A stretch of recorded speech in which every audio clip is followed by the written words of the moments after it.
সবাইকে। এইখানে আমাদের সাথে মোটামুটি ভাবে 1000-এর অধিক আমাদের ভাইরা যোগ দিয়েছে। তো আপনারা সবাই জানেন যে ভাই ফিলিপিনবাসী আজকে যে নৌ সেইটাকে সাধন করার জন্য আমরা এখানে আসছি। তো আমরা এখানে দাঁড়াবো না, একটা কারণে দাঁড়াবো না, আমরা ঠিক আছে ফিলিপিনবাসীদের সাথে সহমর্মিতা জানানোর জন্য আসছি। তার মানে এই নয় যে আমরা আমাদের সাধারণ যে খেতে খাওয়া মানুষ তাদেরকে ক্ষতি করছি। অর্থাৎ এই পাশে যে আপনার ছোট ছোট যে যানবাহনগুলো আছে এগুলো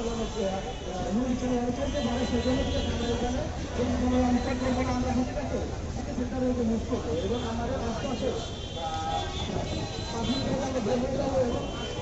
যারা আছেন সাথে দশ থেকে 20 জন মানুষ ভলেন্টিয়ার হয়ে এখানে যারা মানে যে গাড়িগুলো থাকবে সেগুলো সাইড করার ব্যবস্থা করবে এবং পাশাপাশি অন্য লোকের ভাই সবাইকে আপনারা উদ্বুদ্ধ করবেন, বুঝতে পারবেন? আপনারা সবাই উদ্বুদ্ধ করে আমরা হাতের